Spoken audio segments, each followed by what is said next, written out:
Sir, here's your coffee po. Pahinga po muna kayo, sir. Paggabi na rin po. Nako, salamat Katrina. Napakamaalaga mo talaga sa akin palagi. Mabuti ka pa. Mukhang maalaga naman po si Ma'am Olivia. Hindi ka po ba niya nilalambing? Hindi na rin po siya nagagawi sa opisina. Busy yun ngayon. Mula nung bumalik sa trabaho, nakalimutan na yatang may asawa siya. Ganun ba, sir?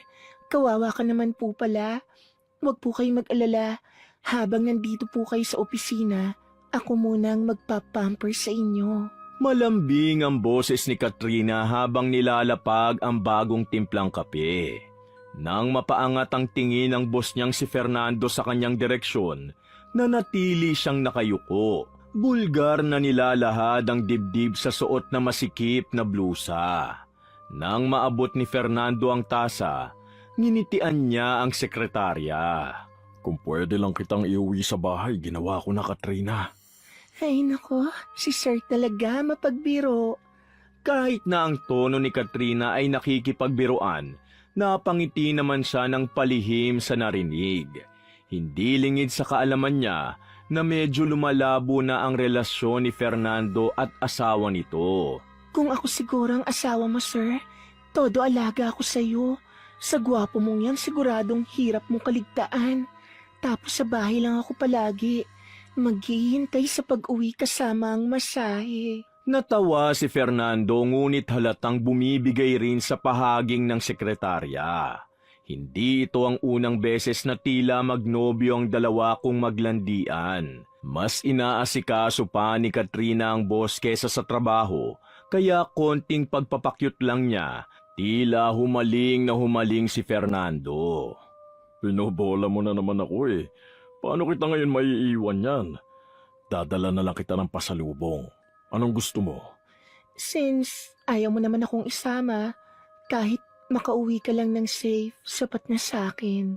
Umandar na naman ang acting skills ni Katrina. Kahit ganun ang sinabi niya, panay ang hawak niya sa kanyang leeg at malungkot ang ekspresyon ng mukha. Napansin agad ni Fernando na wala na ang dating kwintas na paborito nitong suotin. Nang makita ni Katrina kung saan nakatingin ang boss, pinigilan niyang hawakan ang leeg. Sorry, sir. Nasanay lang kasi akong pinaglalaroan ng kwintas ko eh. Sorry po. Anong nangyari? Nawala ba ang kwintas mo?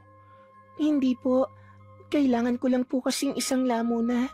Pampagamot ng kapatid ko sa probinsya. Pero okay lang po ako. Wala namang katumbas ang material na bagay pagdating sa pamilya. Oh, honey, don't worry. Babalik din yun sa'yo. Akong bahala. Sinabayan ng munting iyak ni Katrina ang kasinungalingan. Ang totoo, wala naman itong kapatid at talagang tinago niya ang mumurahing kwintas para magamit itong kasangkapan para kaawaan ni Fernando. Ngunit dahil lulong si Fernando sa drama ni Katrina, baon niya sa isip ang ibibigay na regalo sa dalaga kapag bumalik na siya mula sa kanyang business trip. Wow! Ang bongga ng alas mo ngayon, Besa. Kanino galing? Bigay ni boss yan, oh. Shh! Hinaan mo nga ang bibig mo. Bakit hindi mo nalang kaya i-broadcast sa buong kantin? Kung makasigaw naman tong babaeng to. Sorry naman. So, bigay nga sa'yo ni boss? Mukhang seryoso na kayo ah. Anong plano sa'yo nun? Payag ka talagang maging kabit? Ibinalandra ni Katrina ang regalong kwintas ni Fernando sa kanya. Hawig nito ang dati niyang kwintas ngunit ang kaibahan, halatang original ito at mamahalin. Matagal nang magkakilala sina Chloe at Katrina. Parehong kumpanya rin ang pinagtatrabahuhan, ngunit si Chloe ay nasa ibang department. Kaya sa kantin lang sila nagkikita. Well, hindi naman niya ako papangakuan ng kung ano kung hindi siya seryoso. May plano nga siyang isama ako sa abroad sa susunod eh. Wow! Grabe ang alindog mo, Bes. Pero ingat ka, mabilis ang karma ngayon. Buti nga hindi na bumibisita ang asawa ni boss, kundi magkakagulo talaga kayo nun. Huwag kang kontra dyan. Hindi naman ako pababayaan ni Fernando kung sakali. Sobrang protective kaya niya sa akin. Baka nga yung Olivia na yun pang kaladkarin niya palabas. Bilib talaga ako sa confidence mo, te. Pero 20 years din silang kasal ah. Take note mo yan. Hindi naman niya siguro basta iiwan ng asawa niya para sa'yo. Alam mo naman ng mga lalaki, titigim lang ng bagong putahe yan. Pero sa misis pa rin uuwi. Nag-iba ang timpla ng mukha ni Katrina sa narinig at pati si Chloe natakot sa ekspresyon ng kaibigan. Mas kinilabutan pa siya nang ngumisi ito bigla. Kung ganon, ibahin mo ko. Sa tingin mo ba papayag ako na basta-bastang iwan? Ngayon pa, pagkatapos kong maranasan ang yaman niya, gagawin ko ang lahat para mapaghiwalay sila. Kahit isakripisyo ko pang sarili ko. Trust me. Joke lang naman, bes. Nagjo-joke ka rin naman, di ba? Medyo nakakatakot yung sinabi mo, ha? Sa halip na bawiin ang sinabi, tumawa lang si Katrina hanggang sa paalis na siya. Naiwan namang nakatunganga si Chloe at naninindig ang balahibo sa inaasta ng kaibigan. Habang pabalik naman si Katrina sa opisina, hindi sinasadyang nadulas ito sa tiles na nililinisan ng janitor. Hala, sorry po ma'am. Dito po sa kabila yung daan, pasensya na po. Doon lang napansin ni Katrina ang sign na basa ang daan. Ngunit imbis na magpakumbaba, nagawa niyang magalit sa janitor dahil sa pagkapahiya. Buiset, napakatanga mo naman. Simpleng trabaho, hindi mo magawa ng tama. Gusto mo bang masisante? Eh, pasensya na po talaga ma'am. Huwag niyo po ko ipatanggal please. May mga anak po akong pinapaaral. Matanda na po ako eh. Parang awan niyo na po. Pwes, ayusin mo sa susunod. Swerte ka na nga dahil may trabaho ka kahit bobo ka. Tapos patang-tanga ka pa dyan. Tumabi ka na nga. Kakairita. Naiiyak na inayos ng janitor ang mga gamit habang si Katrina naman tinahak ang daan paalis. Sa halip na makonsensya, natuwa siya sa ginawa. Ganun pala ang pakiramdam kapag mas nakakataas ka sa iba. Sa tingin niya, mas bagay sa kanyang maging asawa ng boss kaysa sa bastang sekretarya lang nito. At dahil doon, mas lalong tumibay ang plano niyang agawin si Fernando mula sa asawa nito. Oh my gosh, sir. Ang ganda nito. Parang ilang linggo pa lang mula nang binigyan mo ko ng kwintas. Ngayon, isang set na naman ng alahas. Thank you talaga, sir. Super spoiled na ako nito. Ayan ka na naman, Kate. Sir na naman ang tawag mo sa akin. Fernan na lang kasi. At isa pa, kulang pa yan sa pagiging sobrang mabuti mong sekretary sa akin. Bagay na bagay din yan sa'yo. You deserve that. Thank you, Fernan. Hindi ko alam kung paano pa kita pasasalamatan sa mga regalo mo sa akin. Sobra na to. Huwag mo nang isipin yun. Ang importante, masaya ka. Lahad na pinakita ni Katrina ang mahiyaing reaksyon. Pang-ilang regalo na ni Fernando ang hawak niya. Hinawakan naman ni Fernando ang kamay ng sekretarya at ang ganong tagpo ang nasilayan ng asawa niyang si Olivia. Anong kabastusan to, Fernando? Sa mismong opisina mo pa? Talaga bang wala ka ng respeto sa akin? Han, mali ang iniisip mo. Inabutan ko lang siya ng regalo dahil birthday niya. Wala kaming ginagawang masama. Yes, ma'am. Nagmagandang loob lang po si sir. Promoted po kasi ako. Napipi ang dalawa at nahuli sa sariling kasinungalingan dahil magkaiba sila ng dahilan. Mabilis na dumistansya sa isa't isa sina Fernando at Katrina. Kinakabahan ng muka at hindi maitawid ang salita para magpaliwanag. Huwag niyo na nga akong gawing tanga. Kalat na sa kumpanya ang kakatihan yung dalawa. Hindi na kayo nahiya! Nanlilisik ang mga mata ng ginang kay Katrina na ngayon ay bitbit pa rin ang makinang na alahas sa bisig niya. Plano sana nitong sorpresahin ang asawa at yayaing mag-lunch, ngunit siya pa pala ang masusurpresa sa kawalang hiyang ito. Papasok pa lamang sa office ay dinignan niya ang bulungan ng empleyado tungkol sa bagong kalaguyo ng asawa niya. Pati pamilyadong tao hindi pinalagpas ng kakatihan mo? At ikaw, Fernando, matanda ka na. Ngayon mo pa nagawang magloko? Nakakadiri kayong dalawa. Magpapaliwanag ako, Han. It's not what you think. Walang ibig sabihin ng lahat ng to. Natukso lang ako. Bingi si Olivia sa kasinungalingan ni Fernando. At natigilan naman si Katrina sa narinig. Parang may biglang nagbura sa pantasya niya. Hindi napansin ni Fernando ang pagkatigil ng dalaga at agad na sinundan ng umalis na asawa. Naiwan naman si Katrina na puno ng puot. Sa isip-isip niya, talaga bang plano lang nito na gawin siyang kabit at wala siyang balak panagutan? Hindi pwede to. Kailangan kong gumawa ng paraan para mawala sa landas ko ang babaeng yon. Kahit pagkatapos ng ganap na yon, hindi pinakita ni Katrina ang pagtatampo sa boss niya. Mas lalo niya pang pinag-igihan ang pag-agaw dito. Laging naglalasing si Fernando dahil sa nangyari. Si Katrina ang laging hantungan ng kanyang pagdaramdam. Lagi namang present ang dalaga. Madalas na nilalaso ng isip ni Fernando na wala naman itong ginagawang mali.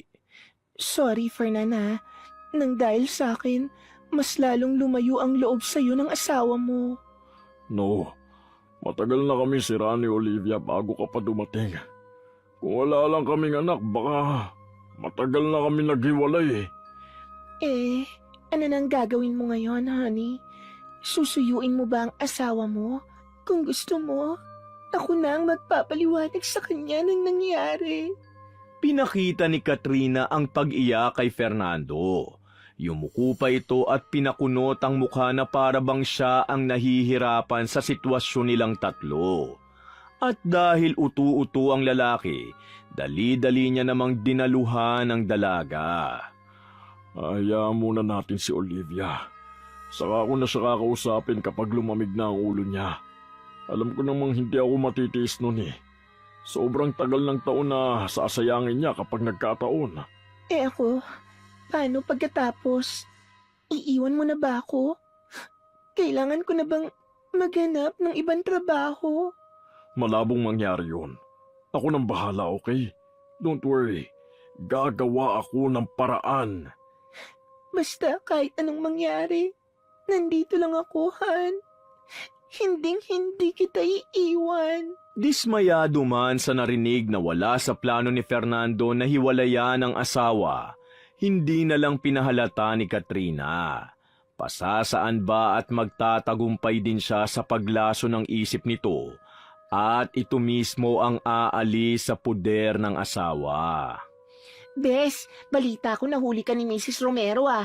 Ano nangyari? Sinabunutan ka ba niya kaya nagpapaayos ka ng buhok ngayon? Luka-luka, hindi. Walang panakot sa akin na matandang yun, no? Hindi nga niya ako masaktan kahit nanggigigil pa siya kasi laging nakabantay sa akin si Fernan. Aba, first name basis na lang talaga kayo ngayon, ha? Baka sa susunod, ikaw na ang asawa ng boss. Hindi na ako magugulat doon. Kaya dapat mabait ka na sa akin ngayon pa lang, Bes. Malay mo, ma-promote kita agad kapag nagpakasal na kami. Meet Katrina Romero. Diba ang gandang pakinggan? Hindi gaya ng Olivia Romero. Sobrang pangmatanda. Yak! Nagtawa na ng dalawang babae habang nagpapaayos ng buhok sa salon gamit ang company card na basta na lang binigay ni Fernando sa kabit niya. Habang tumatagal, mas lalong natatambakan ng trabaho si Katrina na hindi na niya pinapansin.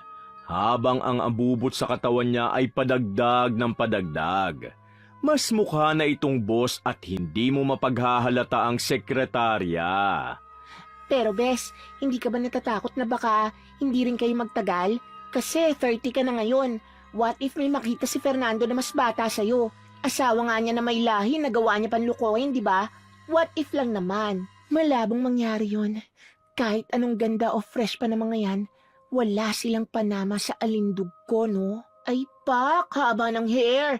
Baka papalapit pa lang sila, mabulag na sila sa kinang ng alaas mo. They could never.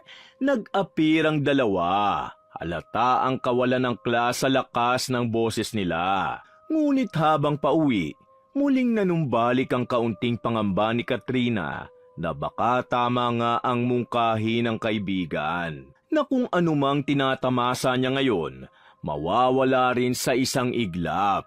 Pumasok sa isip niya kung dapat na ba siyang mabahala ngayon. Hoy, saan ka pupunta? Bawal ang mga intern sa floor ng boss. Excuse me, hindi ako intern dito. Boss mo mismo ang pakay ko rito, hindi ikaw. Gawin mo ang trabaho mo at tawagin mo siya. Aba, ang taas naman ng ere mo. Sa suot mong yan, paano ka nakapasok dito? Isa ka sa mga malalanding balak umaligid kay Fernando, no? For your information, taken na siya. Sinong tinatawag mo malandi? Takot ka ba sa sarili mong multo? Tama nga yata ang chismis tungkol sa'yo. Kahit budburan mo pa ng ginto yung katawan mo, amoy ko pa rin kung gaano ka kababa. Low class, cheap. Nakataas ang kilay na tiningnan ni Rebecca ang tinutukoy na kabit ng ama niya. Wala naman siyang plano na pagmalditahan ito, ngunit sa inaasa nito ay deserve naman pala nitong hindi pakitaan ng kabutihan. Kababalik niya palang galing sa abroad at ang balitang nagtaksil ang ama niya ang agad na sumalubong sa kanya. Hindi naman siya nagpapigil sa pagsugod sa opisina dahil gusto niyang makita ng harapan ang babae. Sinong tinatawag mong cheap? Kaya kitang palayasin dito. Subukan mo. Tingnan natin kung sino ang palalabasin sa ating dalawa. Hindi ako nagbibiro ha. Talagang ipapakaladkad kita. Tuturuan ko ng leksyon lahat ng malandi dito.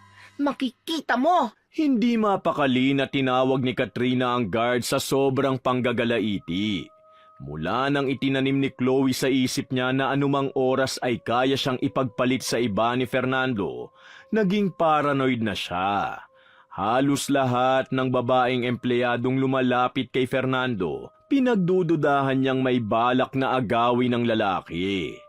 Ano nangyayari, Katrina? Nireport mo raw sa security na may nakapasok na nanggugulo rito. Nasaan na? Buti nandito na kayo. Takot na takot ako, Fernan. Nasa harap ko lang siya kanina pero nang tawagin ko na kayo, bigla na lang siyang nawala pagbalik ko. Mukhang balak pa yatang manggulo. Please, guards, hulihin niyo siya. Umaktong balisa si Katrina. Kailangan niyang mapaniwala si Fernando para mabilis na mapalayas ang babaeng yun. Nang makapasok silang lahat sa opisina, prenteng nakaupo naman si Rebecca sa swivel chair. Napailing ang guards nang makilala ang anak ng boss at umalis na nang masigurong walang ibang umaaligid sa lugar. Dali-dali namang dinaluhan ni Fernando ang anak sa sobrang pag-aalala. Sa kabilang banda, si Katrina ay lalong naguluhan sa inakto ni Fernando. Rebecca, kailan ka pa nakarating? May nakapasok raw na intruder dito. Ayos ka lang ba? Magkakilala kayo? Anong ibig sabihin nito? Ito bang ipapalit mo sa akin, Fernando? What? Nasisiraan ka na ba ng bait? Itong kabit mo, Dad. Pagsabihan mo nga. Lumabas ka muna, Katrina. Mag-uusap muna kami ng anak ko. Naimasmasan si Katrina pagkalabas ng pinto. Ito pala ang anak na tinutukoy ni Fernando. Sa buong taon kasi niyang pagtatrabaho rito, ngayon niya lang nakita ang anak nito. Hindi niya maiwasang kabahan sa nangyari. Parang gusto niyang sampalin ang sarili dahil nagpadalos-dalos siya sa mga sinabi. Hiniling niya na sana'y hindi magsumbong ang dalaga sa ama nito. Nang bumukas ang pinto, sabay na lumabas ang mag-ama. Katrina, this is my daughter, Rebecca. Alam kong may hindi kayo pagkakaunawaan kanina. Pinutol ni Rebecca ang kung anumang sasabihin ng ama. At inismiran lang ang nakayukong si Katrina. Parang maamong tupa ito ngayon, malayo sa babaeng halos kalad ka rin na siya kanina. Hindi lubos maisip ni Rebecca kung anong nakita ng ama sa babaeng ito. Hindi ko kailangan ng formal introduction, Dad. Aalis na ako. Rebecca, bumalik ka rito. Tinawag pa ni Fernando ang anak ngunit tuloy-tuloy lang ito sa pag-alis.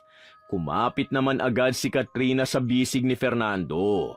Sinadya niyang basagin ang boses para magpaawa. Pasensya na talaga, Han. Hindi ko naman kasi alam na anak mo pala siya.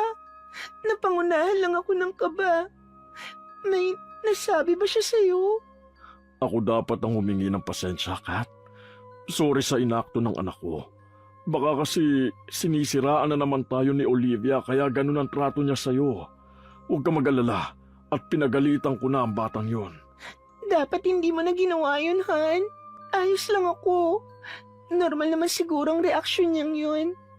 Hindi natin may iwasan dahil mukhang mas close sila ng mama niya. Hayaan na lang natin. Kinagabihan ay sigawan ang umalingaw sa bahay ng mga Romero. Hindi nakinig si Fernando sa hiningi ni Katrina na hayaan na lang ang nangyari at galit na hinarap si Olivia pagka-uwi. Masyado nang nalaso ng utak nito at ang bersyon ni Katrina ang pinaniwalaan niyang tunay na nangyari. Sumusobra ka na, Olivia! Ano bang tinuturo mo sa anak natin at naging bastos makitungo? Alam ko nagkasala ako, pero huwag mo na maidamay sa galit mo, bata! At talagang kami pa ng anak mo masama ngayon? Pambihira. Hindi mo nga hinayaan magpaliwanag si Rebecca. Basta-basta mo nalang pinagalitan sa opisina mo. Disiplina ang ginawa ko, Olivia. Bagay na hindi mo magawa. Binastos niya ang empleyado ko. Akala mo ba hayaan ko lang na tratuhin niya ng ganun ang ibang tao? Bulag ka na talaga, Fernando. Tinawag ng babae mo na malandi ang anak natin. Anong klaseng ama ang mas kakampihan ng kabit kaysa sa sarili niyang anak, ha? Ang sama mo. Nagsisisi na akong ikaw ang pinakasalan ko. Matatag ngunit tumutulo ang luha ni Olivia habang iniwang tulala si Fernando. Hindi naman makapaniwala ang lalaki sa narinig. Iniisip niya kung talaga bang tinawag ni Katrina ang anak niya ng ganon.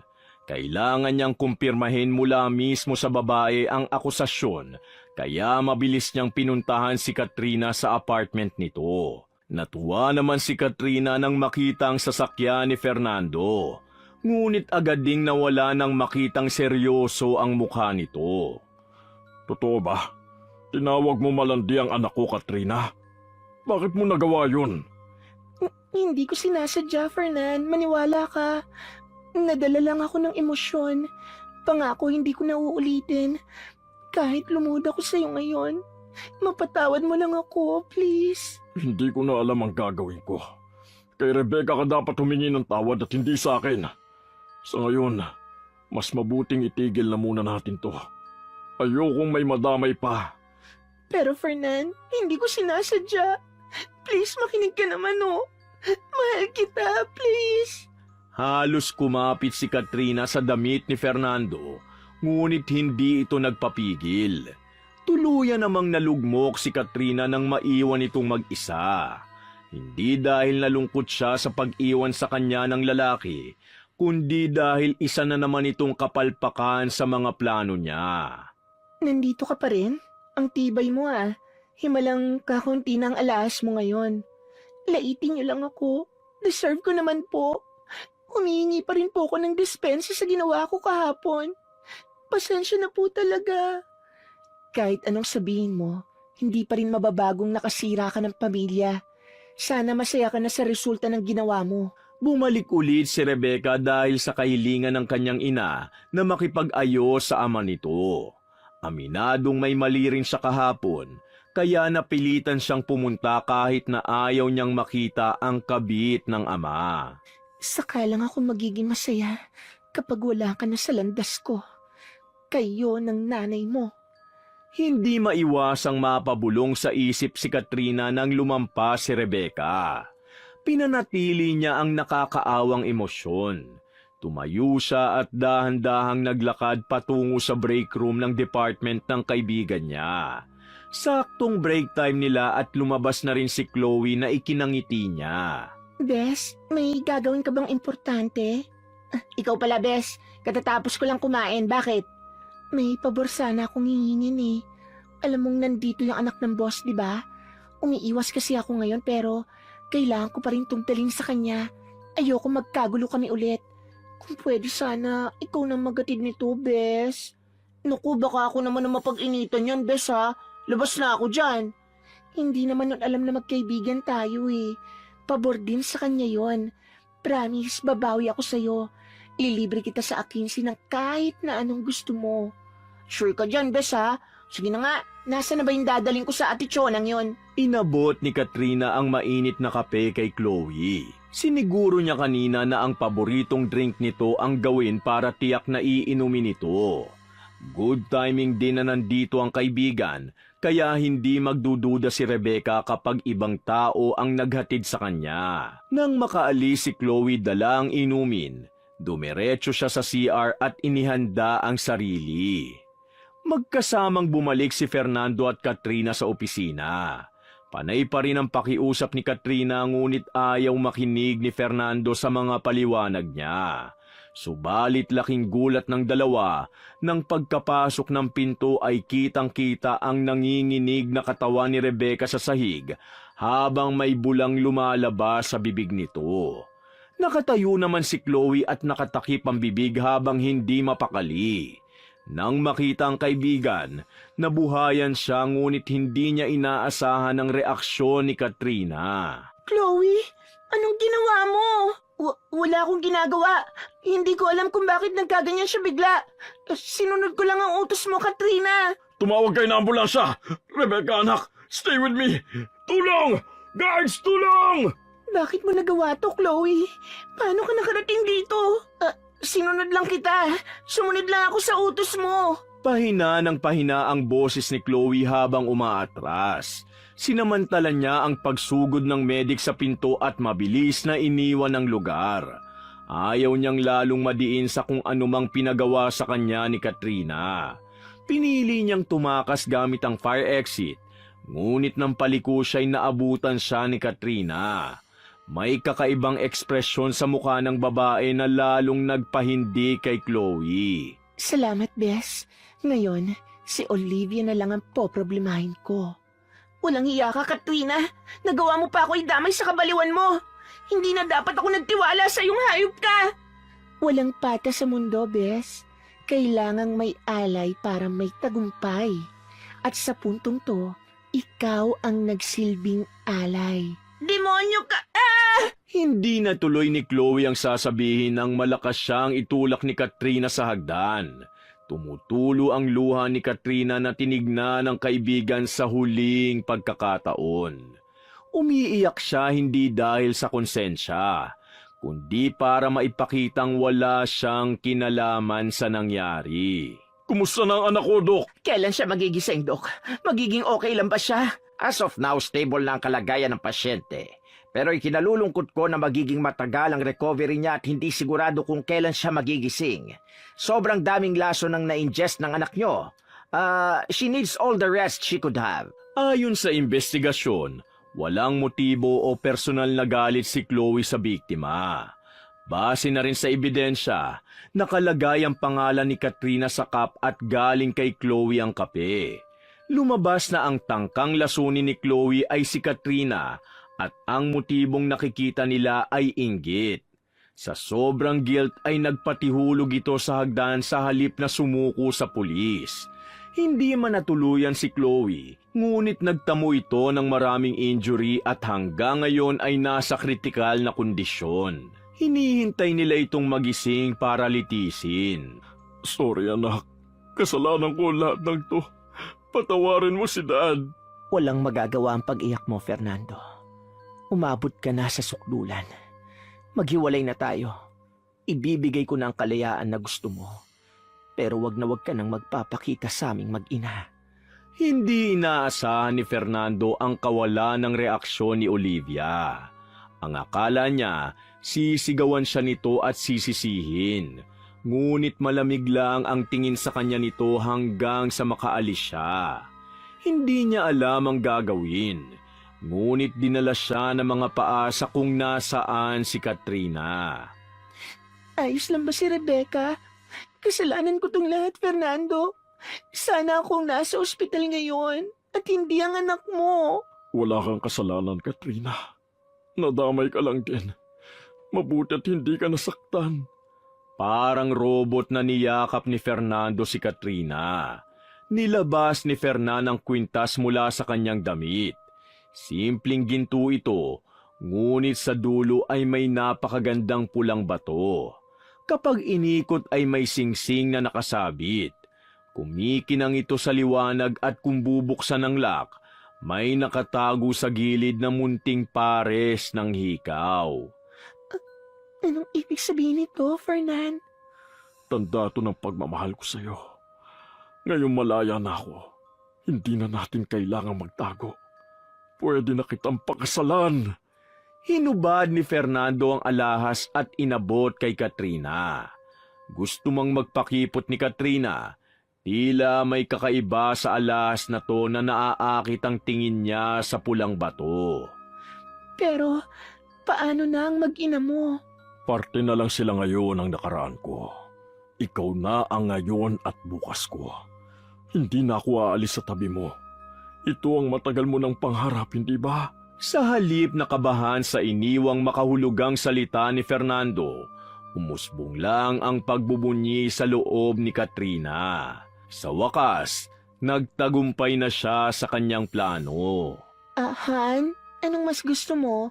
Beach or church wedding? Ikaw ang bahala, Han. Chocolate or vanilla cake? Kung anong mas paborito mo. Ilan ang anak na gusto mo? Kung ilan ang kaya mong ibigay, Han. Kung maririnig sa iba ang ganitong usapan, nakakakilig. Couple goals, kumbaga. Ngunit sa pagitan ni Fernando at Katrina ay iba. Parang robot na sunod-sunuran si Fernando habang si Katrina naman natutuwang magdikta sa lalaki. Ilang linggo nang nakalipas mula nang mangyari ang eskandalo sa opisina, ngunit heto ngayon at nagpaplano na ng kasal ang dalawang dahilan ng gulo. Mas maganda ba ako sa trahe na to kaysa sa asawa mo, Han? Sobra pa, Han. Pinakamaganda ka sa lahat. Pinagtitinginan ng dalawa habang nagsusukat ng wedding gown ng babae. Ngunit lingid sa kaalaman nila na ang tinatamasa nilang saya ay may unos na paparating. Isang araw, nagising na lang si Katrina na parang may gumagapang sa loob ng leeg niya. Pati sa tenga at daliri kung nasaan ang engagement ring ay parang tinutusok-tusok siya. Noong una'y simpleng pangangati lang, ngunit habang tumatagal, lumalala ito. Sa sobrang kamot niya ay nasusugatan na niya ang kanyang balat. Nang minsang kapain niya ito, may maliliit na butas siyang nahahawakan. Nakakainis! Napakakati! Ano ba nangyayari sa akin? Ang hapdi nito, Han! Tanggalin mo muna yung alahas, baka allergic ka eh. Ibalik mo na lang kapag magaling na. Nagreklamo si Katrina ngunit sinunod din ang payo at tatanggalin na sana ang suot nang nagulat siya dahil kahit anong hila niya sa ginto, tila nakadikit ito sa kanyang balat. Hindi na siya mapakali sa oras na ito. Tutulungan na sana siya ni Fernando nang may makita itong tila itim na linya mula sa tainga ni Katrina. Nang mas lalo niyang lapitan, nagulat siya nang may lumabas na ahas sa mismong butas kung saan ito nagkakamot kanina. Kadiri! Ano yung lumalabas sa balat mo? Anong ibig mo sabihin? Tanggalin mo na ito, please! Sa pagkapa ni Katrina, napatili siya ng sunod-sunod ang paggapang ng mga ahas mula sa lahat ng butas ng kanyang mga sugat. Parang mga linta ito na kahit anong pagpiglas niya, ayaw mataktak mula sa kanyang balat. Halos himatayin siya nang lumakbay ang isang ahas mula sa kanyang leeg at dumiretso papasok sa kanyang tenga. Sisigaw na sana siya ng tulong kay Fernando nang makita niyang wala na ito sa bahay. Siguro, naganap na ng tulong yon. Kailangan ko lang mag-relax. Relax, Katrina. Panaginip lang to. Pagkagising mo, kasal ka na sa lalaking pinapangarap mo. Pilit mang lukohin ni Katrina ang sarili. Ramdam niya ang paggapang ng mga ahas sa kanyang balat. Dagdag pa na lalong lumala ang kati. Nang lumipas ang higit isang oras na di bumabalik si Fernando, doon niya napagtanto na iniwan na siya nito. Tulong! Tulungan niyo ako! Fernando, bumalik ka! Walang sumagot sa paghingi niya ng saklolo. Namimilipit na humanap siya ng pantakip sa kanyang katawan. Pilit niyang binaybay ang daan palabas ng kanyang bahay para humingi ng tulong. Subalit iniiwasan lang siya ng mga taong nakakasalubong niya. Sa paglalakad niya, dinala siya ng mga paa sa ospital. Papasok na sana siya nang may mabangga siya. Natumba siya dahil sa lakas. Tulungan mo ako, please. Ma'am, tulungan niyo ako. Tama nga ang hinala ko. Ikaw nga yan. At nasa iyong regalo ko. Hindi man lang siya nagulat sa kalagayan nito. Namumula ang balat mula liig at kahit natakpan ng balabalay kita ang nagpupula sa naahas sa katawan. Ito ang alahas na nagbubuklod sa dalawang nagsumpaan. Binigay niya ito kay Fernando bilang simbolo ng katapatan. Ngunit mukhang talagang isinuko na ng asawa ang lahat sa kalaguyo niya. Ito na ang ebidensya at nagmamakaawa sa kanya. Bakit kailangan sa akin pa mangyari lahat ng to? Nagmahal lang ako, Olivia. Anong masama sa ginawa ko? Dahil yan sa kasakiman mo, Katrina. Huwag kang mag-aastang kawawa dahil hindi ikaw ang biktima rito. Alam mo ba ang suot mo ngayon? Pinasa pa mula sa ninuno ko. Dati hindi ako naniniwala sa kulam. Ngunit sa itsura mo ngayon, may bisa nga. Talagang ikaw ang napili. Ikaw ba ang gumawa sa akin ito? Ganito ka ba kagalit kaya mo ako pinahihirapan? Hanggang ngayon ba sisisihin mo ang lahat maliban sa sarili mo? Gumising ka sa katotohanan, Katrina. Balikan mo lahat ng ginawa mo bago ka humantong sa ganito. Maawa ka sa akin, Olivia. Nagsisisi na ako. Alam kong malaki ang kasalanan ko sa iyo, sa anak mo, pati na sa ibang taong nadamay ko. Alam kong hindi matutumbasan ng ilang milyong paumanhin ang ginawa ko. Magbabago na ako, pangako. Pakiusap, palayain mo na ako. Napabuntong hininga si Olivia at siya mismo ang nagtanggal ng nakakabit na alahas kay Katrina. Pagkatapos noon, dahan-dahang naglaho na parang bula ang mga ahas.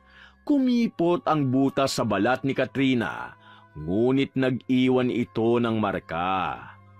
Salamat, Olivia. Tutuparin ko ang pangako ko. Magbabago na ako. Hindi ko to ginawa dahil naaawa ako sa iyo. Para to sa anak ko. At dahil hindi ako kasing baba ng level mo. Kagaya ng mga markang habang buhay na mananalaytay sa balat ni Katrina. Lahat ng kasamaang nagawa niya ay lagi niyang dala pati na ang leksyong binigay nito. Nang makarecover si Rebecca at Chloe, taus-puso siyang humingi ng tawad. Ang mga luma niyang alahas ay binenta niya at ang perang nakuha, ibinigay kay Chloe at sa pamilya nito. Hindi natatapos dito ang kanyang pagbabago. Nagpakalayo-layo na rin siya mula sa mga taong ginawan niya ng atraso. Simula ng araw na yon, ay hindi na siya nagsuot ng kahit anong alahas. At tuluyan niya ng tinigilan ang pagiging ahas. Wakas!